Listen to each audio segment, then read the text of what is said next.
कृष्ण जी हैं, या जो लहसुन प्याज तक नहीं खाते वो कृष्ण जी हैं? ये दोनों ही नहीं है।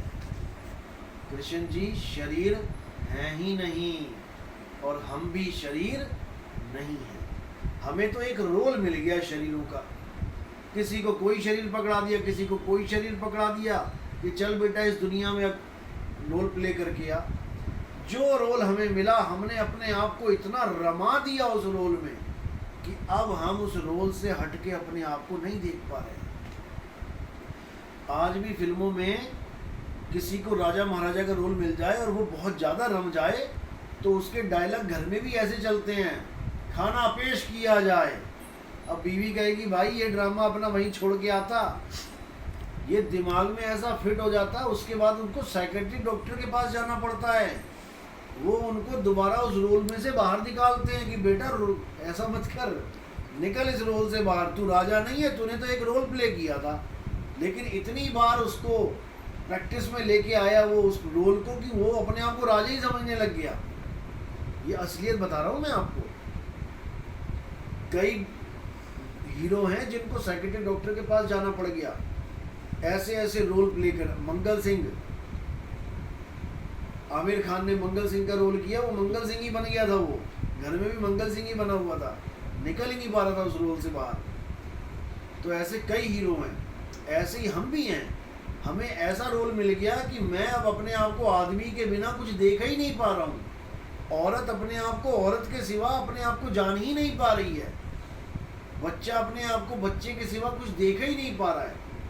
जो हमारा असली स्वरूप है वो है आत्म स्वरूप। ये तब मिलता है जब हमें गुरु मिलता है, आत्मज्ञानी। वो हमें शरीरों से हटके आत्मा का ज्ञान देता है। उस आत्मा के ज्ञान को पाने के बाद तुम्हें अपनी असलियत पता लगती है कि असल में मैं कौन हूँ। और आप कौन हो जब आपको ये पता लगता है तो परमात्मा आपको आपके अंदर ही मिल जाता है। ज्यों तिल माही तेल है और ज्यों चकमक में आग, तेरा साईं तुझ में है, जाग सके तो जाग। अगर जाग गया तब तो समझ लो कि तुम्हारा साईं तुम में मिल गया। नहीं जागा तो उस हिरण की तरह भटकता रहेगा सारे जंगल में, जिसकी नाभि में कस्तूरी है, खुशबू नाभि से आ रही है, लेकिन उसको भेद ही नहीं पता। वो जंगल जंगल ढूंढता जा रहा है कि ये खुशबू कहाँ से आ रही है, और उसी जंगल में जाके कहीं गिर के मर जाता है। तो कहते कस्तूरी कुंडल बसे, मृग ढूंढे बनमाही, ऐसे रमता राम है ये दुनिया जाने नहीं। वो रमता राम हम सब में रमा हुआ है, लेकिन हम उसको तो खोज नहीं रहे जो मेरी रोम रोम में बसा है। भजन क्या गाते हैं हम? मेरे रोम रोम में बसने वाले राम। गा ये रहे हैं कि रोम रोम में बसने वाले राम, लेकिन पूजा करने कहाँ जा रहे हैं? जगन्नाथपुरी में। अब वहाँ हमारे कौन से रोम लगे हुए हैं भाई? रोम तो हमारे ये है, इसी रोम में बसा हुआ है वो, लेकिन तुम्हें उसका अनुभव नहीं है। जब आत्मज्ञानी गुरु मिलता है तो इसी रोम में से करंट निकलता है, तरंगे निकलती हैं, फिर तुम्हें पता लगता है बाप रे बाप ये है राम। इसको राम बोला है सब संतों ने। संतों ने घट में राम बोला है। घट घट मेरा साइया सुनी सेज न कोय, बलिहारी वा घट की जिस घट प्रगट होए। मीराबाई के घट में प्रकट हो गया। आज देखो दुनिया जानती है मीराबाई को। तुकाराम जी के घट में प्रवेश हो गया, मालिक प्रकट हो गया, तुकाराम जी को सब जानते हैं। रविदास जी के प्रकट हुआ, रविदास जी को सब जानते हैं। ऐसे सारे संतों को, नानक जी को, मलुकदास जी को, गरीबदास जी को, सबको घट में ही मिला है वो। किसी ने ये नहीं कहा कि मैं उस मंदिर में गया और मैं भगवान को प्राप्त करके आ गया। प्राप्त कहाँ करके आ गया? तो देख के आ गया मूर्ति वापस घर। प्राप्त कहाँ कर लिया? जब प्राप्त हो जाता है तो वो जुदा नहीं होता, फिर वो एक हो जाते हैं। अब तो जाए चढ़े सिंहासन, मिले हैं सारंग पानी। सारंग पानी यानी परमात्मा, ऐसे मिल गए हैं। और राम कबीरा एक भये हैं, कोई ना सके पहचाने। वो तुम्हारा परमात्मा तुम्हें घर में ही बैठे मिल जाएगा, तुम्हें एक कदम जाने की जरूरत नहीं है। हाँ, क्लास तक जाते थे ठीक है, उसकी महिमा सुनते थे ठीक है, जैसे स्कूल जाते थे ठीक है, लेकिन स्कूल जाते थे हम नौकरी करने के लिए। नौकरी स्कूल में थोड़ी नहीं मिलेगी, नौकरी मिलेगी बाहर, स्कूल में होगी तैयारी। तो मंदिर मस्जिद गुरुद्वारों में आपको तैयारी करवाई गई कि बेटा कमाई करनी है, पाना है उसको, केवल कहानियां नहीं सुननी है उसकी। मंदिर मस्जिद गुरुद्वारों में उसकी कहानियां सुनाई जाती हैं, लेकिन उसको पाना कहाँ है?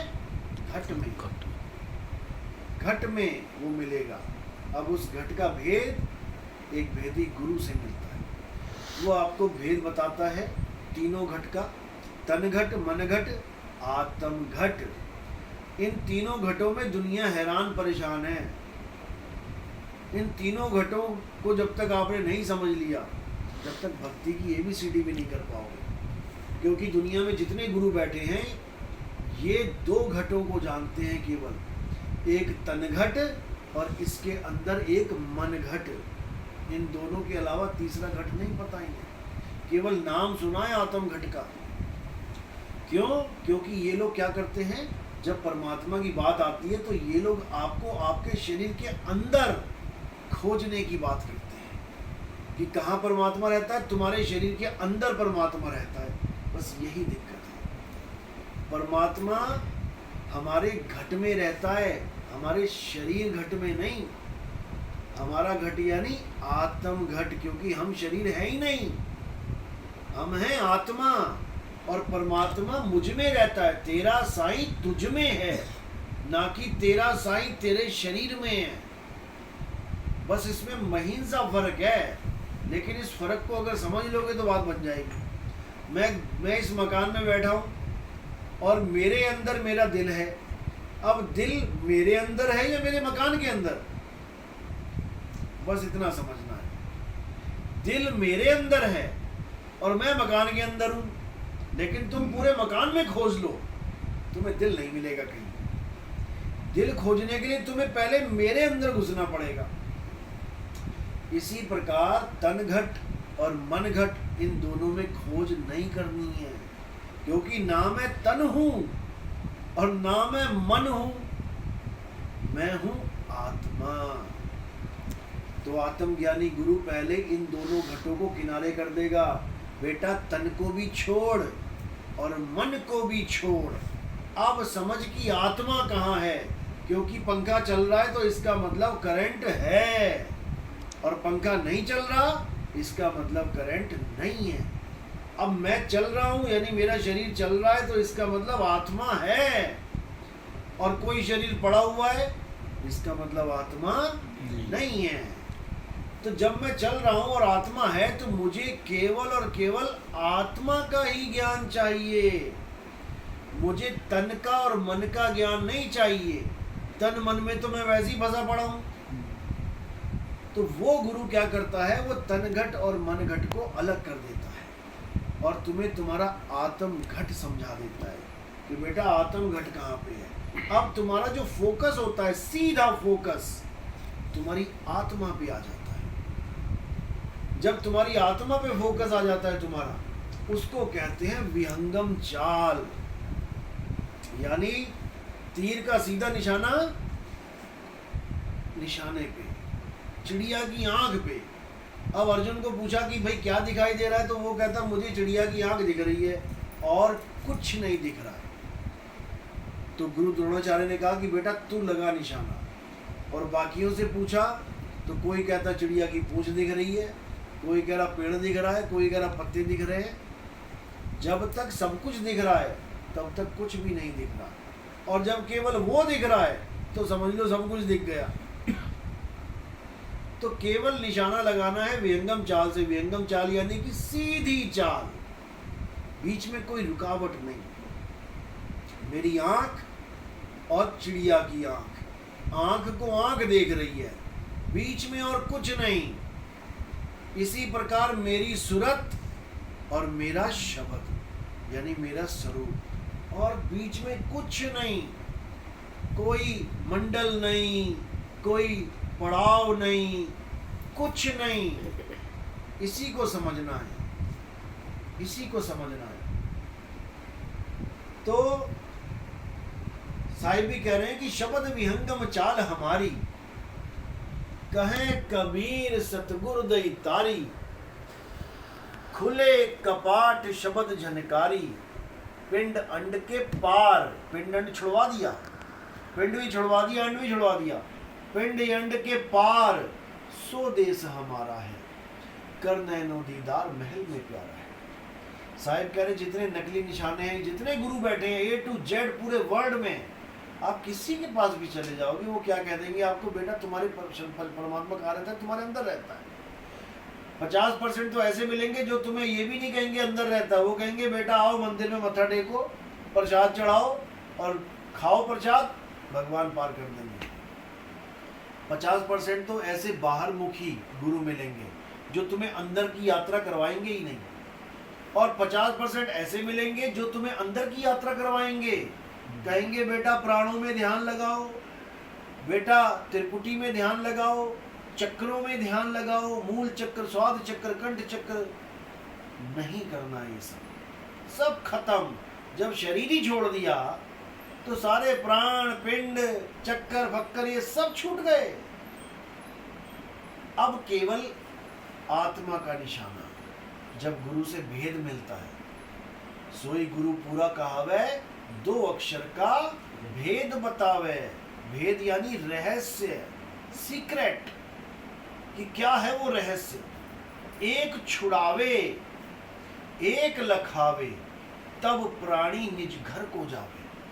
पहले तो ये नकली नाम छुड़वा देवे, ये राम राम, वाहिगुरु वाहिगुरु, अल्लाह अल्लाह। नकली क्यों बोला?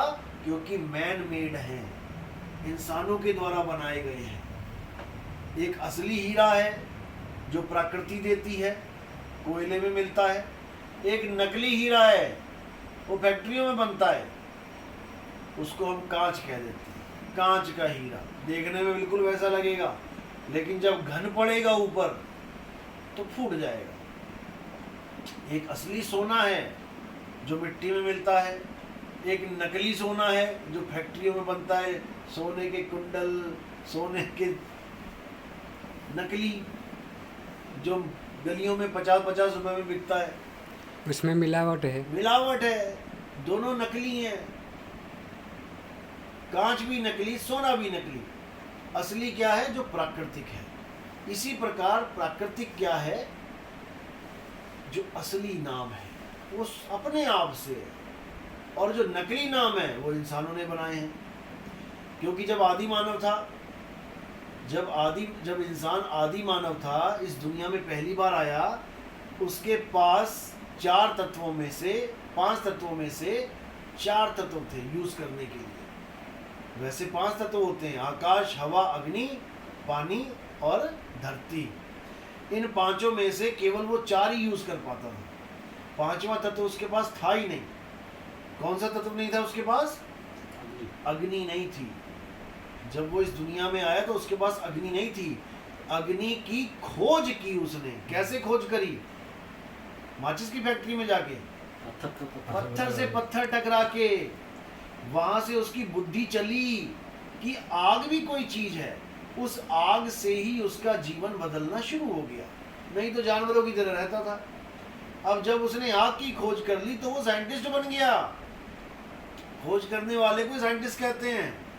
आग की खोज आज के युग के इंसान ने नहीं करी, वो उस इंसान ने करी जो कुछ बोलता भी नहीं था, जो कुछ जानता ही नहीं था, जो कपड़े भी नहीं पहनता था, जानवरों की तरह नंगा रहता था। उसने आग की खोज करने के बाद धीरे धीरे धीरे किसकी खोज करी? अक्षरों की खोज करी। ये जो हम अक्षर बोल रहे हैं ये खोज है, ये भगवान की देन नहीं है, ये हमारी खोज है। अगर भगवान की देन होती तो सारी दुनिया की एक ही देन होती। जैसे भगवान ने 2 आंखें दी, 2 कान दिए, तो सारी दुनिया के आदमियों को 2 आंखें 2 कान दिए। भगवान ने हवा पानी आग दी तो सारी दुनिया के लोगों को एक सी हवा पानी आग धरती दी। लेकिन जो अक्षर हैं ये हर देश के, देश छोड़ो, हर 10 किलोमीटर पे भाषा बदल रही है, अक्षर बदल रहे हैं, सब कुछ बदल रहा है। इसका मतलब ये मैनुअल है, ये आदमी के द्वारा रचित है। हिंदुस्तान में हिंदी चल रही है, अमेरिका में अंग्रेजी चल रही है, जर्मनी में जर्मनी चल रही है, जापान, इटली, फ्रांस, चाइनीज, ताइवानी, कितनी भाषाएं चल रही हैं। ये सब आदमी Gue ने dalam बनाया। person. अब यही आदमी भगवानों के नाम बना के बैठ गया।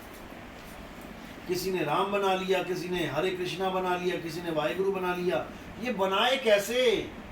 इन अक्षरों से। अगर ये अक्षर ना होते, या रा ला वा शा वाली लाइन ही ना होती, तो राम का रा कहाँ से लेके आते? पा फा बा भा माँ नहीं होता, तो माँ कहाँ से लेके आते? हिंदू का हा, मुसलमान का माँ, ईसाई का ई, सिख का सा कहाँ से लेके आते? किसी भी धर्म का नाम, किसी भी जात पात का नाम, किसी भी भगवान का नाम अक्षरों से है, और ये अक्षर हमने बनाए हैं। अगर इस दुनिया से सारे अक्षर हटा दो, कोई किसी का नाम तक नहीं बोल सकता कि तुम्हारा नाम क्या है। जैसे गाय, बैल, बकरे, कुत्ते, बिल्ली, हाथी, घोड़े बिना नाम के ही जी के चले जाते हैं दुनिया में। 100 गाय चल रही हैं, सड़क पे खड़ी हैं, एक दूसरे का नाम नहीं जानती, लेकिन पूरा जीवन जी के चली जाती हैं एक दूसरे के साथ। ऐसे ही इंसान भी बिना नाम के अगर होता, बिना अक्षरों के, तो ऐसे ही जीवन जी के चला जाता, एक अक्षर ना बोल पाता। तो ये जात पात कहाँ रहती, ये नाम कहाँ रहते? आज तो भगवान का नाम लेने के लिए एकदम याद करते हैं, राम राम राम राम राम। अगर अक्षर ना होते तो कौन सा नाम लेते भगवान को याद करने के लिए? तो यानी अक्षर नहीं तो भगवान ही नहीं। अगर अक्षर नहीं तो क्या भगवान ही नहीं? भगवान तो फिर भी है। यानी अगर तुम्हारे कान नहीं, बहरा है, बहरे ने ना कभी राम सुना, ना कभी श्याम सुना, ना कभी वाहेगुरु सुना, ना कभी अल्लाह, ना गॉड सुना, लेकिन भगवान तो उसके लिए भी जीवित है ना। अब उसको अगर भगवान को पाना है तो वो क्या जपेगा? उसको कुछ जपने की जरूरत नहीं है, क्योंकि जपने से वो मिलता ही नहीं है। वो बिना जाने कि इसका नाम पानी है, क्या बहरा पानी नहीं पीता?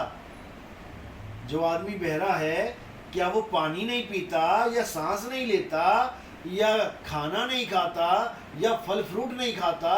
हर चीज को वो यूज करता है बिना नाम जाने, क्योंकि वो बहरा है, उसको नहीं पता फल का क्या नाम है, इसका केला, संतरा, चीकू क्या है, लेकिन फिर भी वो उस चीज को आहार कर लेता है। बिना नाम के उसका काम चल रहा है। लेकिन जब हमारी बारी आती है, हम कहते हैं ना भैया, नाम के बिना काम नहीं चलेगा। वो बिना नाम जपे परमात्मा को पालेगा बहरा, अगर उसे भी गुरु मिल गया तो। लेकिन हम कान वालों को इतना विश्वास नहीं है कि नाम नहीं मिलेगा, नाम नहीं जपेंगे तो परमात्मा मिल जाएगा। किसी को विश्वास ही नहीं होता हमारी बात पे। कहते हैं ऐसा कैसा गुरु आ गया, नाम ही छुड़वा देता है, भगवान ही छुड़वा देता है। अरे भैया, भगवान छुड़वा नहीं देता, भगवान पकड़ा देता है और नाम छुड़वा देता है। एक छुड़ाए एक लखाए, तब प्राणी निज घर को जाए। यानी प्यास लगी है तो पानी के नाम थोड़ी नहीं जपने हैं। और पानी के कोई नाम जप रहा है तो क्या करेंगे हम उसको? अरे छोड़ इसको, वो सामने मटका पड़ा है, उसमें जाके पानी पी। तो नाम छुड़ाए और मटका लखाए। मटके में से पानी पिएगा, उसकी प्यास बुझ जाएगी। नामों की कोई जरूरत नहीं है। नाम है जप में, नाम है तप में, ना एकांत निवास में। और मोह को कहाँ ढूंढे रे बंदे, मैं तो तेरे पास में। खोजी होए तुरंत मिल जाऊं, एक पल की तलाश में। और कहें कबीर सुनो भाई साधो, मैं तो हूं विश्वास में।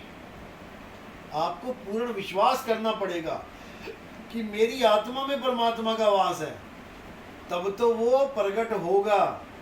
और पता लगा गुरु से नाम ले लिया, लेकिन अभी भी ध्यान वहां मंदिर में है कि जाओ मत्था टेकाऊं जाके, तो सारी उम्र नहीं मिलेगा, कभी नहीं मिलेगा। ये पूर्ण विश्वास करना होता है तुम्हें कि परमात्मा भगवान शरीर नहीं है। वो कह रहा है मैं शरीर नहीं हूं, और इन लोगों ने पत्थर बना दिया भगवान। गीता में भगवान कह रहे हैं, हे अर्जुन, तू और मैं शरीर नहीं है। वो शरीरों को भी खंडन कर रहा है।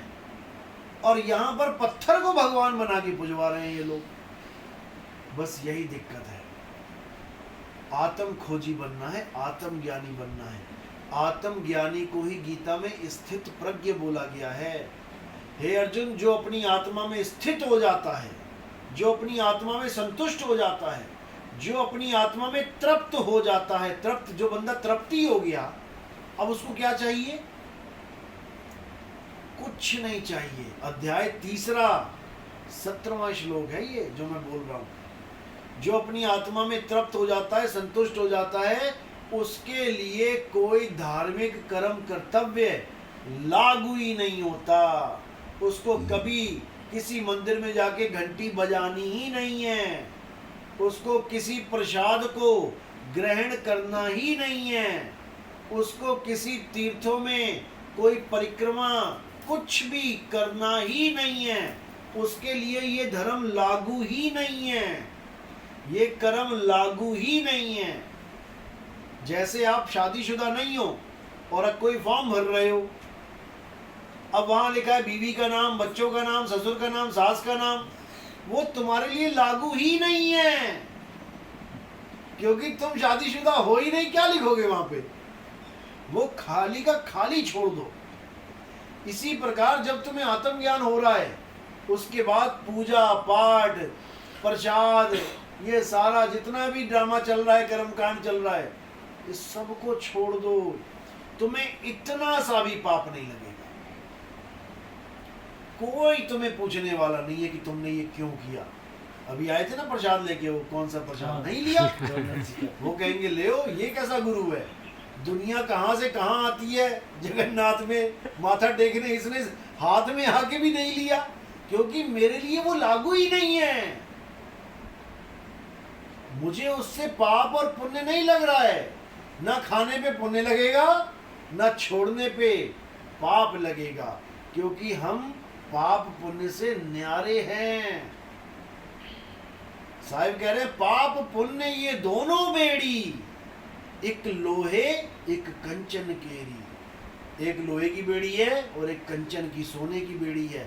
इसलिए आत्मज्ञानी पाप और पुण्य से ऊपर उठ जाता है, उसको किसी की जरूरत नहीं है। अध्याय 3 18वां श्लोक। हे अर्जुन, जो अपनी आत्मा में स्थित हो जाते हैं, जो आत्मज्ञानी हो जाते हैं, वो किसी अन्य जीव पर निर्भर नहीं रह जाते। उसको ना तो कोई राम जी चाहिए, ना श्याम जी चाहिए, ना हनुमान जी चाहिए। वो अपनी आत्मा में तृप्त हो गया, उसका परमात्मा उसकी आत्मा में विराजमान है। यही गीता का सार है, लेकिन कोई इसको समझ नहीं रहा है। कोई समझा ही नहीं रहा है तो समझेंगे क्या? बड़े बड़े गीतावाचक आते हैं, 7-7 दिन का प्रवचन करते हैं, आत्मा आत्मा चिल्लाते हैं, उसके बाद उठा के पत्थर की पूजा करवा के चले जाते हैं। अब कहाँ गई तुम्हारी आत्मा? अब कहाँ गया आत्मज्ञान? जब पत्थर पूज रहे हो तो आत्मज्ञान कहाँ रहा? क्योंकि आत्मज्ञान उनको है ही नहीं, उनको पता ही नहीं है। उनकी मजबूरी है ये आत्मा आत्मा बोलना, क्योंकि गीता में लिखा है। अब जो गीता में लिखा बोलना पड़ेगा भाई, लेकिन वो जानते नहीं है कि आत्मा क्या है। तो आत्मा के लिए बोला है अध्याय 4 34वां श्लोक। हे अर्जुन, जो ज्ञान मैं तुम्हें समझा रहा हूं, इस ज्ञान को प्राप्त करने के लिए तुम किसी ऐसे गुरु की शरण में जाओ जो आत्मा को भली भांति जानता है। वही तुम्हें उस आत्मा का ज्ञान करवाएगा, मैं नहीं करवाऊंगा। मैं तो तुम्हें थ्योरी पार्ट दे रहा हूं, केवल समझा रहा हूं तुम्हें कि आत्मा ऐसी होती है। इसको प्राप्त करना है तो बेटा किसी गुरु की शरण में जा, वो तुम्हें जब आत्म ज्ञान देगा, उसके बाद तुम्हें कोई भरमा नहीं सकता। अगर तुम उस वस्तु को प्राप्त कर गए और तुम्हें पूर्ण विश्वास है तो, नहीं तो भटक जाते हैं लोग। अब करंट खाया नहीं कभी, और जब तक खाया नहीं तब तक अनुभव नहीं हुआ। विश्वास भी किया कच्चा कि पंखा चल रहा है करंट से, यार मुझे नहीं लग रहा करंट से चल रहा है। विश्वास अधूरा अधूरा किया, चला भी जाएगा छोड़ के। विश्वास पूरा किया कि पंखा चल रहा है तो इसमें करंट है, और करंट है तो मैं उंगली लगा के देख के ही जाऊंगा, उसको कोई विचलित नहीं कर सकता। उसको आत्मज्ञान होना ही होना है, उसको करंट का झटका लगना ही लगना है।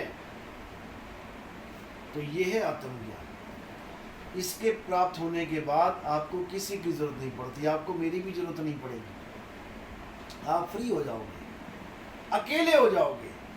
जब तक आप किसी के साथ अटैच हो तब तक आप बंधन में हो, बस इतना समझ लेना।